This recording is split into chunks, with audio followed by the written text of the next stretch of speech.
What's up, what's up? It's a Spherical, and welcome to a Midsummer Days Resonance, initially Natsu no Hi no Resonance. This is a translation of a Japanese game that was made by, I believe, Kagura Saitoh? I'll put the name in the description, as well as any contact information if they have it. From what I understand, this is a soft lesbian romance in visual novel form. I don't believe that it's fetishized enough to qualify as Yuri. I guess we'll find out as we go. But let's get into it.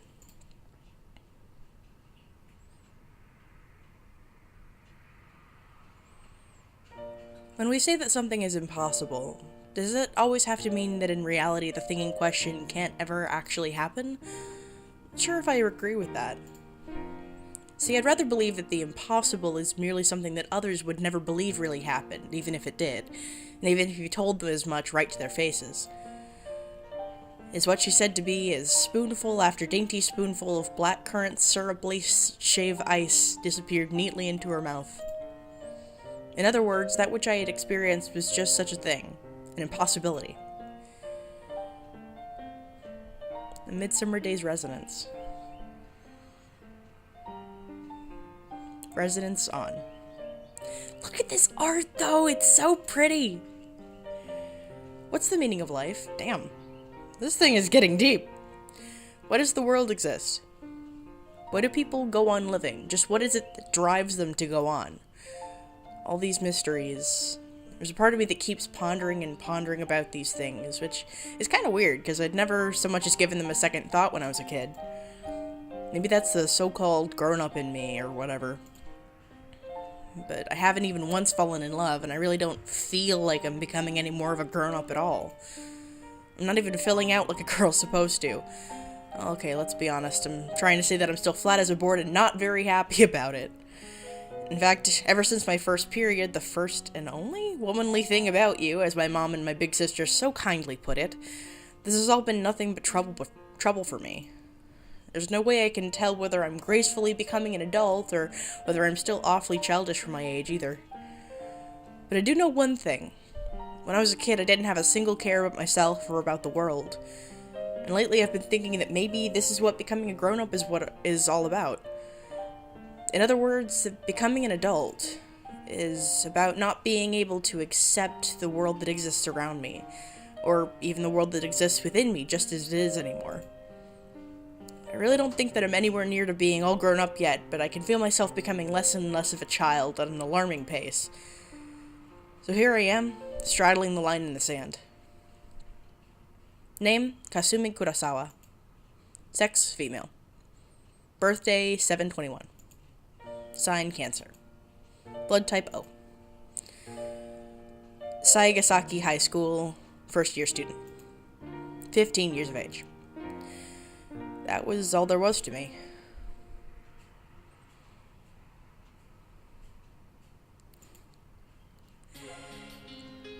Click, click, thump. This is definitely the high point of my mornings. I always stopped by the vending machine next to the sweets shop, bought myself a Capri Sun.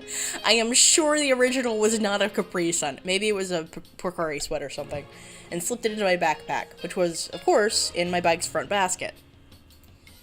And then I drink it as I chatted with friends after I'd gotten to the classroom. It said that she got a Capri Sun out of a vending machine. Translations! They did their best.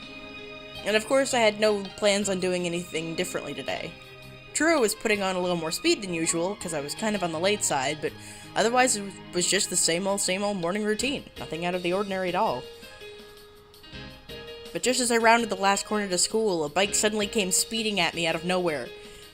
Oh, these anime tropes. With incredible power at that. Eek!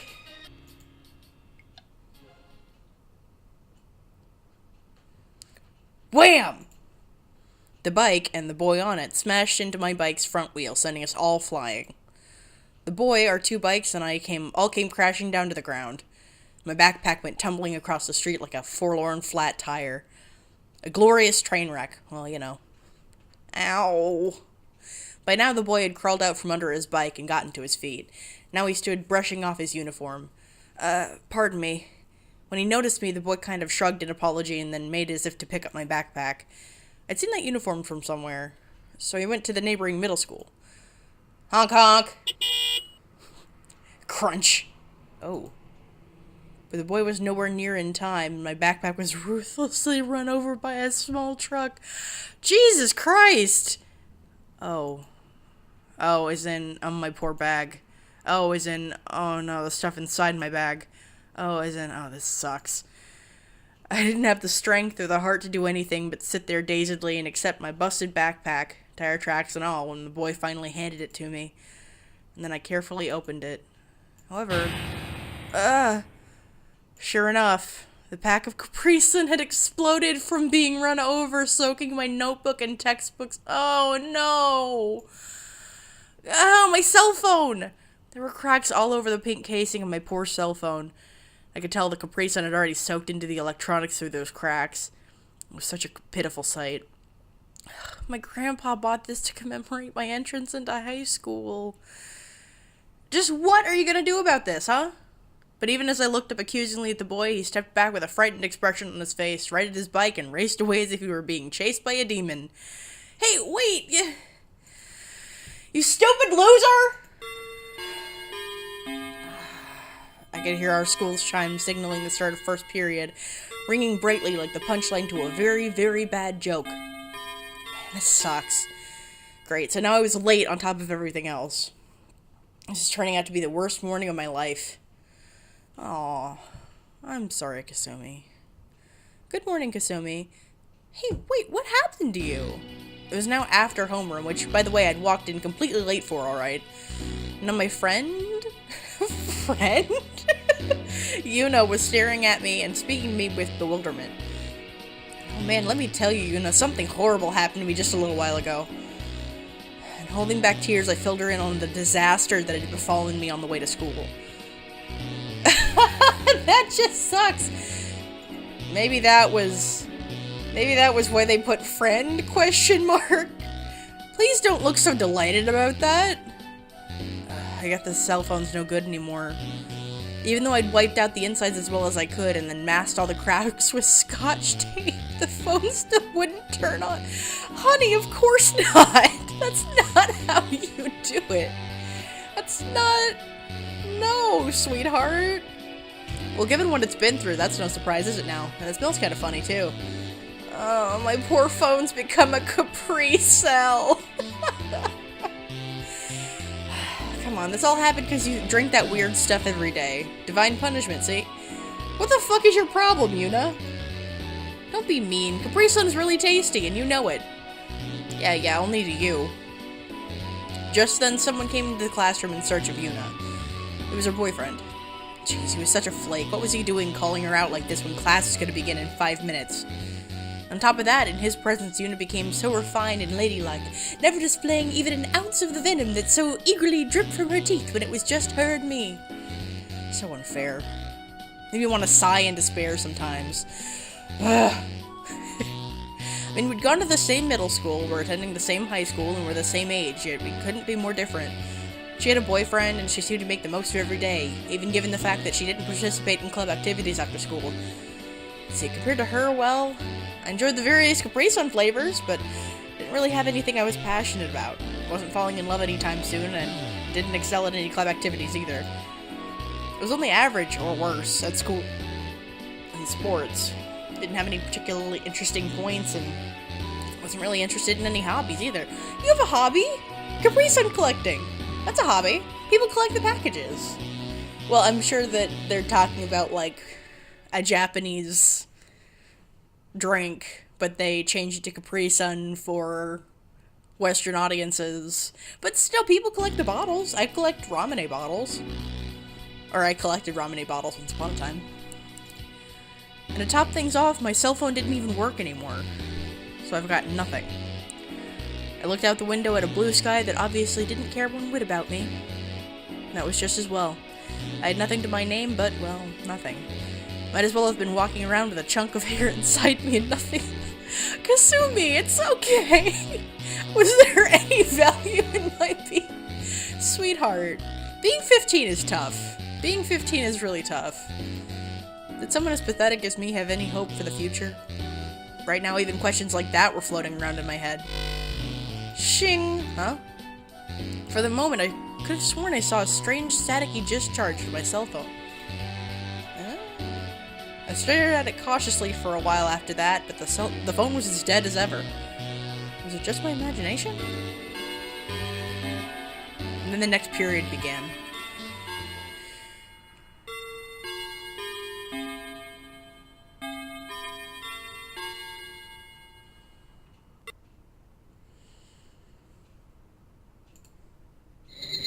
I made my way home slowly on a darkened country road, pushing along my bike in its newly wobbly front wheel.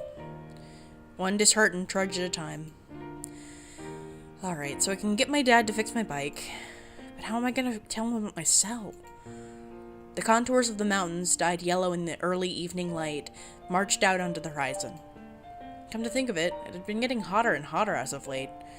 I sighed unhappily. I could have sworn that I heard some kind of staticky noise from somewhere, just as I started wondering about it. Shing. Oh. Take that and that! You worthless piece of junk! What? Huh? What the... I almost fell over in shock. And for good reason, too. I mean, it wasn't every day that a girl just appeared in front of me out of thin air like this. Who are you? Okay, so apparently the girl in the middle of the air could see me, too. And she had just spoken to me with a voice that sounded like it was being broadcast over a speakerphone. What in the world? What world was this? I'm Minamo. Minamo Kawara, if you want my full name. Okay. And what about you? My name is Kasumi Kurosawa. Is this some kind of hologram? Whatever it was hazy and insubstantial as mist, like an illusion or a mirage. And even when I stretched out an arm to try to touch it, my hand passed right through it. So, is that Kasumi-chan then? Or Kasumi? Maybe Kasupyo? How about Kaya? Seemingly paying no heed to my bewilderment, the girl in the hologram started spouting a bunch of proposed nicknames at me. What the heck was going on? Come on, what do you want me to call you? You can call me whatever you like. More importantly, how did this happen? This? You know, this. Talking about how you just appeared before my eyes out of thin air. Oh, well, yeah, you did the same thing on this end, too. But, no, your guess as to how this happened is as good as mine. Hey, maybe this is a trick our cell phones are playing on us. My cell phone? I reached into the front basket of my bike, opened my bag, and pulled my phone out of it. But the LCD was blank, and it looked as broken as it did this morning. And yet... Hey, I can see some of the area around you. So it's the evening there, right? Same as here? Lots of mountains? That girl's voice was somehow coming out of my cell phone speaker. I jabbed the call end button just on a whim. You hung up on her. We got cut off. That was really smart of me. And after that, I couldn't get anything even remotely resembling that phenomenon to happen, no matter how much I fiddled around with my phone. Had that all been for real? It certainly looked as if my phone hadn't been suddenly fixed by all the jostling around, for one thing. The fact that it was broken hadn't changed at all. I tried doing all sorts of things to it for a while, but nothing ever happened. And for that matter, I couldn't even make normal phone calls on it. And obviously no holograms appeared out of thin air either. Hey, Onichan? I told my big sister about everything that had happened this morning and evening just to see how she'd react. And she told me, let me take a look at that cell phone of yours then. I brought the cracked, broken unit to her and it just lay there stubbornly doing nothing, of course. So what kind of wild goose chase are you trying to lead me on now? You know as well as I do that there's no way that phone can do anything in its current state, silly. Yeah, but couldn't it ever happen? You know, maybe the force of the shock and the soaking with Capri Sun made it, like, mutate somehow? Well, I guess it would be pretty awesome if such phones could exist. She just smiled fondly at me. as if she didn't believe me at all. Come on, maybe it's a 1 in a million kind of thing. Look, even if you had said 1 in a billion or 1 in a trillion, it still wouldn't change the fact that such a thing is impossible. So quit your daydreaming already, for crying out loud. I begged and pleaded with her for a little bit longer, but it was no use. I tried telling my mom and dad about it too, but they didn't believe me either. Okay, so I didn't have any proof or anything. There was no way I stood a chance of convincing them, I guess. As a matter of fact, the only thing that came of telling them what happened was that I got scolded for having broken such a valuable gift from my grandfather. But still, so what the heck happened to me?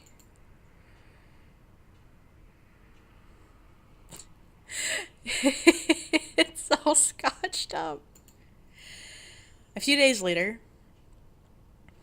I was heading home from school again. Oh, and I was still carrying that broken cell phone around with me, having refused to get it repaired, which confused my parents to no end, I'm sure. After all, there was no telling whether I'd hear that noise again, or whether that girl would appear out of thin air again, so I was acutely aware of the seconds ticking by. Maybe it was because I was really hoping it would happen. Yes! Oh. Oh my? A hologram had popped up right before me, just as I had hoped, but the person inside it wasn't the girl I had seen last time around. For a while, both of us were silent. She still looked like she was recovering from her initial shock, and I couldn't bring myself to say anything. So we just stared at each other instead. Unlike the energetic girl from last time, this person... the person before struck was a strikingly pretty, utterly beautiful woman with a calm, refined air about her. Nice to meet you? I stammered my way through her greeting, still completely stunned by her beauty. My name is Kasumi Kurosawa. I'm 15 years old and a freshman in high school. This kind of thing has happened to me once before, too. Okay. And, so what Minamo said was true after all, then? Huh? Oh, my apologies. I'm pleased to make your acquaintance as well. My name is Itsuki Mukai. I'm 2 years older than Minamo, and I go to the same high school as her. She said to me warmly and gently, as if she were talking to a child. Wow, she sounded so grown up. Glad to have met you, Kasumi-chan. How strange. My heart was beating a little faster just in the presence of that woman's gentle smile. Congratulations, Kasumi, you're a lesbian. Hi, Minamo. Hey, she's here! All of a sudden. Whoa. Hey, what's up, Kasumi? It's been a while. The energetic girl from before rushed on screen, crowding the woman out. And she looked straight at me with a grin that would have split her face in two if it were any broader than it already was. Good to see you too, Minamo-chan. I answered likewise with a smile on my face. Sorry about last time. I pressed the call end button just to see what would happen and we got disconnected because of it. Oh, so that's what happened. In that case, I'll be careful about that from now on, too. For some reason, maybe it was because I'd so been looking forward to talking with her again, it didn't feel like we were strangers at all anymore. See, Ine? It's true, isn't it? So it is. Pretty surprising. Minamo was pointing a finger at me and looking with vindicated pride at that woman called Itsuki. Hey, guess what, Kasumi? I told Ine here about how we first met like this, and she didn't believe a word I said. Yeah, I'm not surprised. I told my big sister and my mom about it too, and I couldn't get them to buy it either. Oh, so you have a big sister then? Yeah, just one. She's 2 years older than me. Just then I could see a finger poking Minamo-chan gently in the arm as if to restrain her. Probably Itsuki-san. Huh, then it's kind of like me and Ine. Well, though in this case we're just next-door neighbors and childhood friends. But my big sister isn't nearly as lovely. Your sister is hot! I blurted out my true feelings right then and there. And with a gentle jerk, Minamo-chan was pushed off screen and Itsuki-san cut in. Thank you. She flashed me a smile that seemed truly happy, all the way down to the bottom of her heart, but soon enough Minamo-chan pushed her back. Ah, come on, stop that, Ine! This was kind of fun. The atmosphere of this long road, which I'd always taken home alone, had completely changed. Anyway, Minamo, come now, there are many more interesting questions to be asking at this time, are there not? Itsuki-san said from off-screen. Huh? See, well, here, let's trade places for a second. Good afternoon, Kasumi-chan. She smiled sweetly at me again. Well, no, it's more like good evening, huh? Yes, it'll be getting pretty dark soon. So it seems. Say, would you mind terribly if I asked you a bunch of questions? Of course, I'm more than happy to answer any questions you have too, so how about it? Oh, of course! Okay, well then where should we start? Right now we are in Ebisu. Where are you, Kasumi-chan? Ebisu? So they were in Tokyo then. I'm in Hino City right now. Oh, I see. Well, not that I know where that is.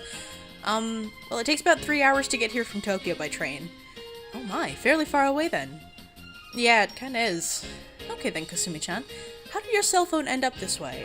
Well, at school— no, on my way to school, my bike collided with someone else's and things have been this way ever since. It was inside my bag at the time, and then that bag got run over by a car. And then on top of that, a drink pack that was also in my bag exploded from being run over, and my phone got soaked as a result. And that's about it. Thank you. Yes, I think I see. It must have been awful for you, Kasumi-chan. Makes me feel sorry just listening to— See? That's a normal person's response to hearing that somebody's phone got run over by a car.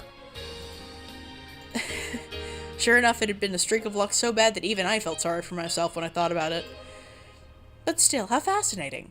Generally speaking, there is no way that an accident like that could lead to this kind of thing. Well, yeah, my big sister said as much as well. What was even more fascinating was the fact that I was speaking so freely with Itsuki-san, regardless of the fact that I was usually shy to the point of pain. Her presence was so disarming. Perhaps. In any case, the story on this end is pretty similar. A few days ago, Minamo— What did you call? You, miss, may stay silent until you are told you may do otherwise. Thank you very much. Sounded like Minamo-chan wasn't, after all, following our conversation from off-screen, but was spacing out in her boredom instead. Where was I? Oh yes, a few days ago Minamo was eating kimchi ramen at the cafeteria when she accidentally dropped her cell phone into it. Kimchi? And then it seems that she proceeded to use a washing machine to clean it, as well as several hand washings with laundry to— Oh, Minamo. Hey, I cleaned it up all nice and proper. Any cell phone that wasn't already broken before that cleaning would certainly be completely broken after that, don't you think? Yeah. Incredible. In fact, this had to be, at the very least, 2 times more unlikely than what happened to me. Made me feel kind of sorry for Minamo-chan's cell phone at the very least. But, well, she's just got that kind of personality. It seems that when she gets serious, she'll do anything and everything to get what she wants. I was in the middle of doing just that when suddenly a scene popped out of midair, and there you were, Kasumi. It seems that's how we've come to this. It's incredible. She's pretty incorrigible, isn't she? I spoke with the two of them for a bit longer after that. They were both good girls, and we quickly became good friends. Even though this probably wasn't much in the grand scheme of things, it was a very important incident indeed in my ordinary life. Little did I know that something even more important still was to come a matter of seconds later. I'm glad to have met both of you, I said from the bottom of my heart. I feel the same way. And then Itsuki-san stared at me for a while, as if she were deep in thought about something. Something the matter, Itsuki-san? Yes. Well, you see, I was just thinking to myself that it's so wonderful. It's almost bewitching, really. See, from here, I can see what you cannot.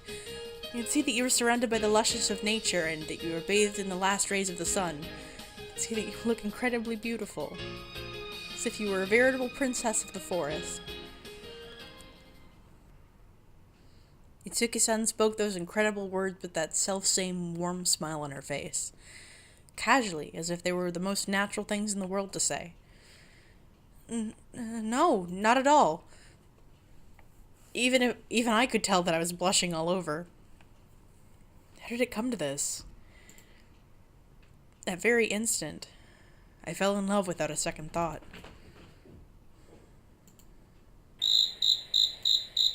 Right after that, my cell phone died again, and we got disconnected.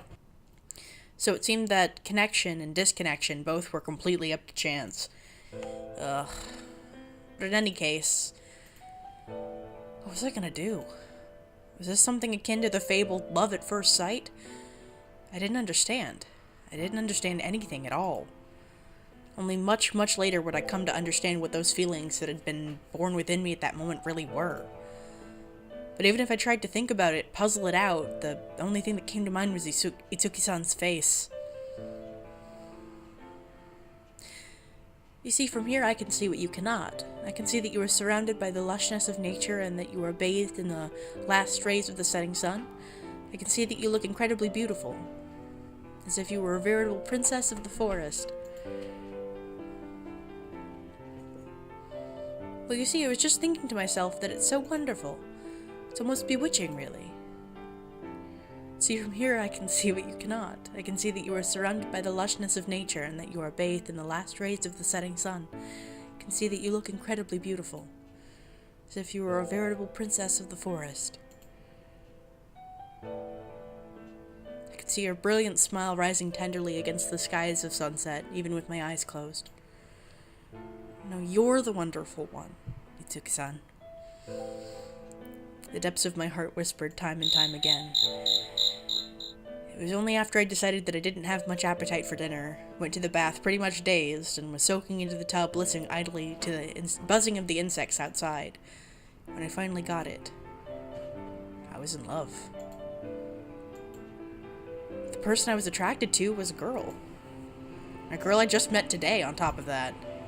And a girl that lovely and sweet had to have a boyfriend anyway. She was pretty far away. I had no idea whether my cell phone would allow me to talk to her again.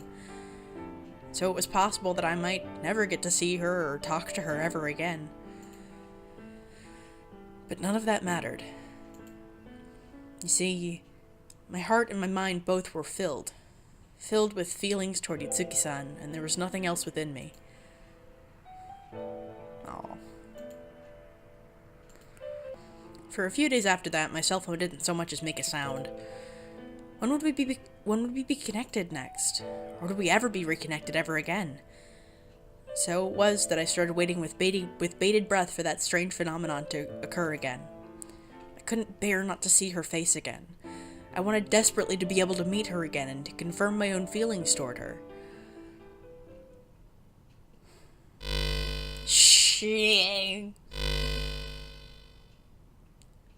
Hello. The next time we were connected was 4 days later, during my commute to school. It had already gotten so warm that you could work up a light sweat even in the morning. The sun was, of course, out in full force as well. And sure enough, just when I thought I heard that strange noise, that view screen from before popped up before my eyes. Getting all nervous for some reason, I got off my bike and stared hard at the image before me. What the... There wasn't even a trace of Minama-chan or Itsuki-chan anywhere. Just a dark, seemingly empty room. Nothing more. Minama-chan? Itsuki-san? I tried calling out their names. I could see something moving in the darkness. Hey, what the... I can hear Kasumi's voice. That was unmistakably Minama-chan's voice. Whoop! And then a noise like a curtain being thrown back. At the same time, the view screen became flooded with light. Okay, so apparently this was Minama-chan's room that I was looking at. Hey, Kasumi! I still couldn't see Minama-chan anywhere, but it certainly seemed as if she could see me. Oh, look at the time! What, did I catch her sleeping in or something? After several moments filled only with the sound of Minama-chan scurrying to do whatever she did first thing in the morning, the screen suddenly shook, as if someone had picked it up. Good morning, Kasumi! Good morning, Minama-chan. I admit that I felt kind of relieved when I finally saw Minama-chan's face appear on screen. Mom, Dad, I'm heading off to school! Oh, man, I'm gonna be late. What about you, Kasumi? Oh, I'm already almost to school, so I'll be fine. Ever since that one disastrous incident, I had stopped my custom of buying Capri Sun on the way to school. It was because of that, but I haven't even been close to tardy anytime since. Are you really gonna be fine, though? It's already 8 o'clock, you know? What? Wait, if that were true, then even if I were crawling, I should have reached school about 5 minutes ago. In any case, I was so close that if it was 8 o'clock right now, I should have been hearing the chime of the bell tower by now. But hey, it's been a while, hasn't it? Blip. Oh. So we got disconnected again. Oh, wow. That was just way too short this time around. It ended without my even having caught a single glance. God damn it. It ended without my even having caught a single glimpse of Isuki-san. I wouldn't have cared about being late if I could just have seen her. I've been waiting all this time. Ding dong, ding dong. Minamo-chan probably set her watch a few minutes fast or something. But then my musing was cut short by the sound of the chime and I had to race off to school. But the line abruptly went live again later that day, right after I'd finished eating my lunch up on the roof. Huh? Hey, awesome! It's Kasumi again! Hey, good afternoon, Minamo-chan. Kasumi. Minamo waved her hands at me excitedly. Hey, it's wonderful we didn't have to wait nearly so long to see each other again this time, huh? Yeah. Minamo-chan smiled widely at me, even if she kept chomping on something or other. While I hadn't been entirely happy about having to eat up here alone every day, because Yuna now went off to eat lunch alone with her boyfriend, right now it was the most incredible blessing. Because obviously it would be pretty difficult to explain this to anyone who might be watching. Where are you right now, Minamo-chan? Well, I'm in my school's courtyard, eating bread with Ine. The thump. Oh, is Itsuki-san there as well? Minamo-chan was about to answer when...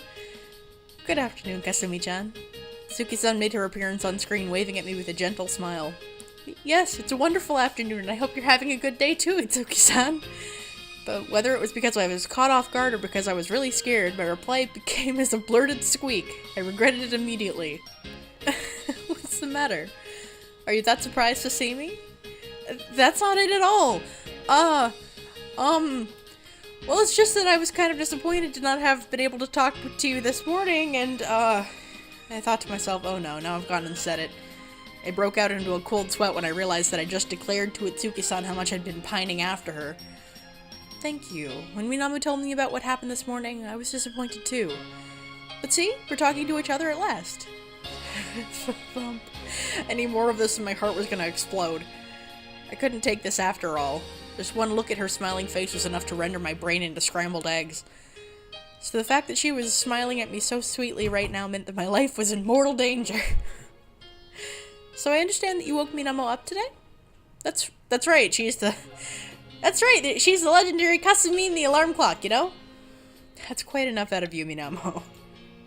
Did you at least thank her properly? Oh, that's right, I haven't yet.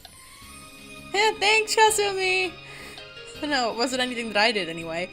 I replied absent-mindedly. After that, I kept a tight rein on my pounding heart and proceeded to make small talk.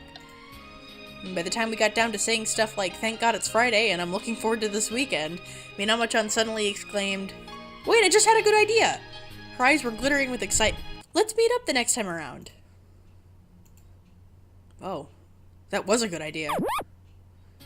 Yes, I completely agree. After all, it is completely within our reach.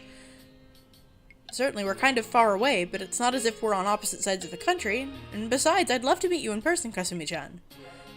Yeah, me too! I'd love it as well! I wanted absolutely sure confirmation that we'd meet in person, especially given the fact that we could have gotten disconnected any second now. Yeah, let's do it!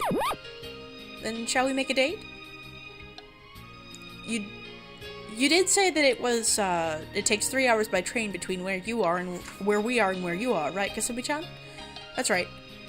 Now, would there happen to be some place in the middle that we could meet up at? Let's see. I don't know much about train stations. Well, I have relatives in Tachikawa, so I know that area okay, but where's that? I've only been to Tachikawa once myself, but I should be able to find my way around. But is that okay with you? Hopefully that's not too far away from your place, Kasumi-chan. It's perfectly okay with me. Well, it's better than heading all the way to Tokyo, but it is a tiny bit far, yeah. But I'd have been happy to walk there through snow if it meant being able to see Itsuki-san in person. You don't have to transfer trains or anything to get there, right? Yes, that's right. Very well, sounds good. When shall we do this? Wait, do you happen to have tests soon as well, Kasumi-chan? Oh, yeah, next week. Ugh, really didn't want to think about that. But sure enough, it was true. There's no way we could justify meeting and having fun when the exams were this close. Ours are next week, too. Test. You must really hate tests, Minamo-chan. That's Minamo for you. Tsuki-san, I hate tests too. Yes, as do I. But still, one can't help but feel a little sorry for poor Test-chan. Everyone seems to hate her. I was stunned. This was the first time I'd ever heard of someone addressing tests so affectionately and compassionately. It also made me think, that's so like Itsuki-san. It was so very warm and in and of itself filled me with a kind of wonder. Well then I guess next week? I'd love it! Yay! We finally get to meet! You better study hard for your tests then. Of course. Awesome, awesome. Blip. Darn it. We got cut off as abruptly as ever. But I could only look up at the sky, the smile on my face more radiant than even the sun itself. Now my life wouldn't depend on the cell and its intermittent connections. That's right, I could finally get to meet Itsuki-san once tests were over. It made me happier than anything. In fact, I doubted that I'd feel this happy even if I won 1 trillion yen in the lottery or something. I found it hard to go to sleep that evening. I still could scarcely believe that a girl as dead ordinary as I was could have something so out of this world happen to her. Be able to participate in a meeting that was equally out of this world. Fall in love, just like this. I mean, what were the chances? Made me think that this world sure was wondrous. That human life was equally wondrous. And I'd take as many of these wondrous miracles as I could get. It's as if I'd become the main character of a beautiful story. Yeah, the main character of, say, a science fiction love story epic. Obviously, I was in no state to be able to concentrate hard enough to study for exams.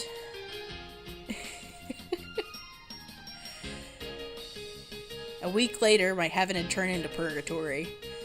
I'm not sure how much longer this game goes. It may not have much left, and if it doesn't, then it'll be a short episode. I think I'm going to split this into 2 parts because I'm on a bit of a timetable today.